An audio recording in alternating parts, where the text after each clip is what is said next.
नमस्कार, मैं भूपेंद्र साहू। आप देख रहे हैं प्रखर टीवी। प्रखर टीवी में हम आपको धमतरी जिले के ही नहीं बल्कि राज्य और देश की खबरों को आप तक पहुंचाते हैं। जिले की सारी गतिविधियां, चाहे वह राजनीतिक हो, क्राइम हो, सामाजिक हो, हर क्षेत्र की खबर हम आप तक पहुंचाते हैं। इस वक्त की क्या खास खबर है प्रखर टीवी में, यह जान लेते हैं। छत्तीसगढ़ के पूर्व मुख्यमंत्री भूपेश बघेल ने शायद सरकार पर विभिन्न मुद्दों पर हमला बोला है, चाहे वो एग्री स्टैक पंजीयन हो, धान खरीदी, अपराध के मामले, बिजली बिल, सारे मुद्दों पर उन्होंने कटाक्ष किया है। दरअसल पूर्व मुख्यमंत्री भूपेश बघेल सोमवार को बस्तर जाते वक्त लोहार सिंह स्थित सर्किट हाउस में रुके, जहां कांग्रेसियों ने स्वागत किया। इसके बाद पत्रकारों से चर्चा करते हुए बघेल ने कहा कि छत्तीसगढ़ में जिस तरह से अपराध बढ़ रहे हैं उससे कानून व्यवस्था पूरी तरह खराब हो गई है। गुंडे बदमाशों को पुलिस का डर नहीं है।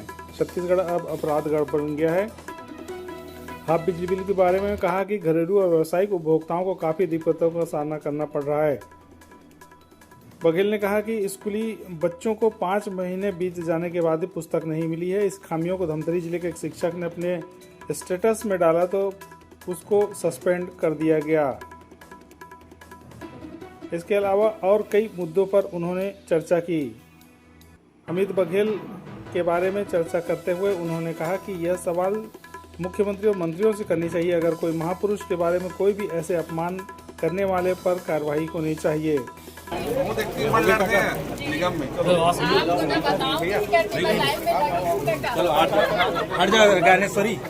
भैया ये लोअर सिंह वाला पंचवन है, ये गांव करे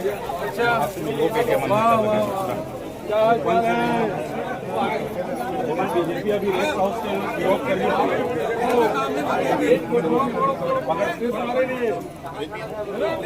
हटो यार, हटो, साइड हो जाओ।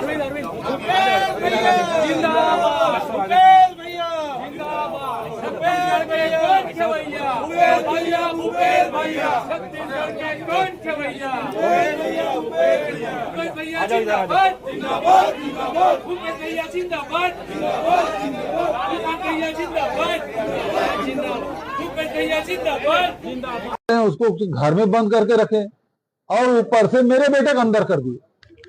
सर, अमित बघेल का छत्तीसगढ़ियावाद को लेकर के एक विवाद चल रहा है। सामान्य वर्ग के जो लोग हैं उन लोग विरोध कर रहे हैं कि छत्तीसगढ़ी को लेकर के। देखिए, एक चीज है, कानून व्यवस्था यदि ठीक से संचालित नहीं करेंगे तो स्थिति ये बनेगी। कोई भी महापुरुष हो, किसी भी धर्म का महापुरुष हो, उसके खिलाफ यदि कोई बात आप बोल रहे हैं तो वो आप पूरे छत्तीसगढ़ का अपमान कर रहे हैं। चाहे वो गुरु घासीदास के खिलाफ यदि कोई बात कर रहे हैं, या अग्रसेन महाराज के खिलाफ बात कर रहे हैं, या झूलेलाल जी के बारे में यदि कुछ बात कर रहे हैं, तो वो संत महात्मा है।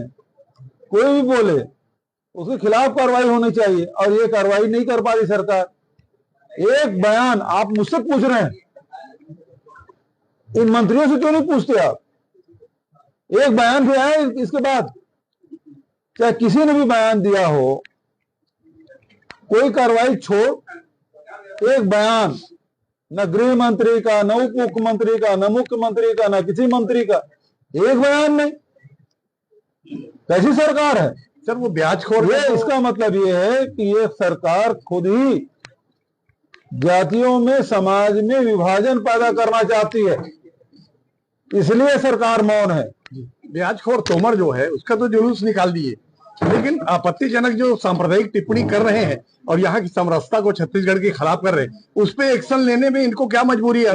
इसका मतलब ये है सरकार खुद ही इसको बढ़ावा दे रही है, ताकि समाज में जो दूसरे समस्या है, खाद की, बीज की, दवाई की, बिजली की, पढ़ाई की, इलाज की, ये जितनी समस्या है, विकास पूरा ठप है 2 साल से। कहीं 1 किलोमीटर सड़क नहीं बना है, अभी कहीं मनरेगा में कोई काम नहीं हुआ है। पंचायत वाले जितने सरपंच हैं वो खाली बैठे हैं, जितने नगरीय निकाय में जीते हैं वो खाली बैठे हैं। कोई काम न शहर में, न गांव में, न विकास कार्य हो रहा है, न कानून व्यवस्था स्थिति ठीक नहीं है। ये इन सब बातों से ध्यान भटकाने के लिए ये खुद ही प्रायोजित करवा रहे हैं। अब देख रहे वो कौन किससे जुड़े हुए हैं। यदि अमित बघेल की बात करें तो देवजी पटेल का साथी रहा है वो, है ना। यदि वो रायगढ़ के तो ये थे अब तक की खबरें। सभी खबरों के लिए आप बने रहिए प्रखर टीवी के साथ।